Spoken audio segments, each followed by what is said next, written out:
Hello, everyone. This is Christian from Diasen IT. I'm here with Quantitative Analyst. Just want to engage and just ask you some few questions about your role. Thought it was pretty interesting. So just wanted to ask you, like, what originally drew you to quantitative finance? Yeah, I think most of it stems from school. So I studied computer science and finance at Northeastern, and I thought that was a great opportunity for me to understand the intersection of the two majors and the possibilities of careers after graduation. So that was my initial foray into the quant finance world. So I'm specifically in trading, but there's many other avenues into quant finance. There's quant development, for example, quant research, and the many other avenues, quant trading, which is what I'm in. But I think it's a very interesting field where you solve problems in the financial world through technical means. And I thought that was the perfect combination of the two things that I was most interested in. Cool. Sounds good. Uh, was there like a specific moment where you realized like this was what you want to like do when you chose this role, or? There wasn't, and I really had to do some research. And um, the different um, fields in quant finance are very different in terms of the skill, not in terms of the skills needed, I would say in terms of the problems they solve. And it took me a while to understand why I liked quant trading and more than like quant research, for example. Um, so I would say like it's very individual based in terms of why I like quant trading as opposed to the others. Um, but most of it stems down to the kinds of problems we're solving and then the velocity of data that we're getting. Yeah. Okay, cool. Sounds good. And for someone that like, I guess, has no background or knowledge about quant, how do you explain to someone what exactly your role is? Yeah, that's a great question. And I would say to make it more complicated, the kind of quant you're working on depends on the kind of company you're working for.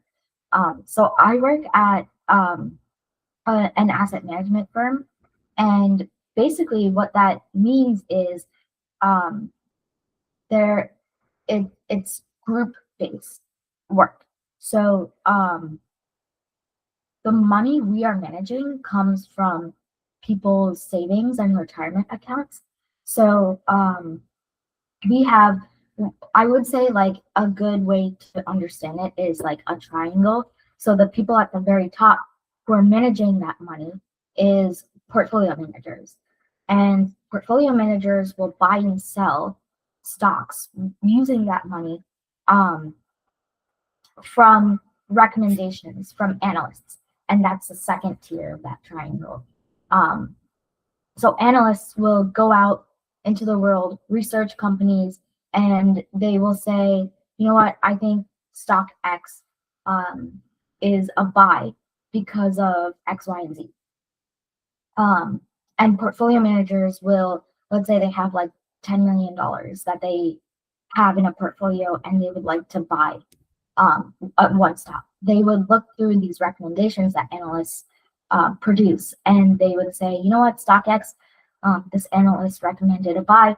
I'm going to buy 10 million shares of StockX, and that action becomes an order that gets sent to the trading desk, and the trading desk um, will take that order and then execute in a way that minimizes trading cost and accomplishes certain goals that, let's say, the portfolio manager sets ahead of time. So that is called execution trading. And it's very specific. It's different from, let's say, like proprietary trading or a trading desk from a hedge fund. So all of that is to say, like, it's very dependent what you do based on the company you work for. So, for example, at an asset management company, where you are responsible for the managing of other people's assets, especially retirement accounts, you can't take on as much risk as, let's say, a hedge fund or a proprietary trading firm, where their money that they're investing is their own. And they can take on much more risk. They can do actions that we otherwise cannot. Okay. So I guess like a lot of trading, right? And a Yeah, lot of research. things. Do you think math or coding is more important, or maybe they're equally important? Um, Good question. I think it depends on the problem you're trying to solve. A lot of times, you need the math to figure out how you want to solve a problem, but you need to code in order to implement that math or algorithm in order to solve that problem. So a lot of times, like I would say maybe like 10 to 20% is trying to figure out the math or the algorithm behind how to solve a problem. And then like 60 to 75% of it is coding. And then the last remaining percentage is like um, understanding the results and then presenting um, the solution to stakeholders or management, let's say. Oh, okay. Sounds good. And how would you describe, I guess, like a day to day look like some start from finish? Yeah, and this is part of the reason why I like the trading floor is it really depends on the day.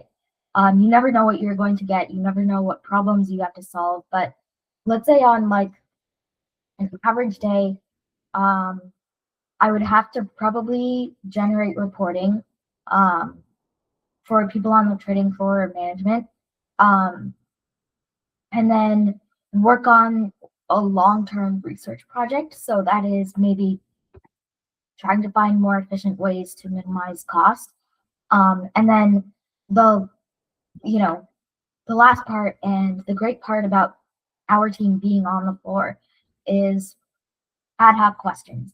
So anyone can reach out to us, just literally walk up to us on the floor and ask us a question. And um, depending on the level of emergency of that question, drop everything and then try to find the answer. So that really adds variety to my day. I think that's what makes quant traders a little unique compared to the other quant finance roles. Um, but yeah, as I said earlier, like that's part of the reason why I like this part of quant finance versus others. I was in quant research in the past, and that was very steady. It was like 90% of the time it was um, just working on those long-term research projects and collaborating with my team. Okay. Yeah, interesting. And I guess I have just one more question, just to ask. Yeah, what programming language or tool do you use for your role? Yeah, that's a good question. I get this a lot from people, and I would say like um, know a programming language enough to be able to solve problems. Um, like if you would like a straight answer, I would say like Python, just because it's the most popular, it has the most support, has the most documentation, and um, you could generally do many things with Python, either object oriented or functional programming wise. Um, but be expected to change programming languages. Jane Street, for example, uses OCaml, which was internally developed, and now I think people are using it even outside of the company. But you are not expected to know it.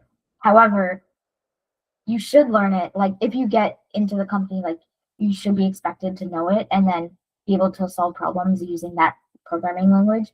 But yeah, like I would say quant trading, like my team, we sometimes use this programming language called KDB2, that's optimized specifically for quant trading. But we also use Python, and that's most easily recognizable. SQL is also a really good,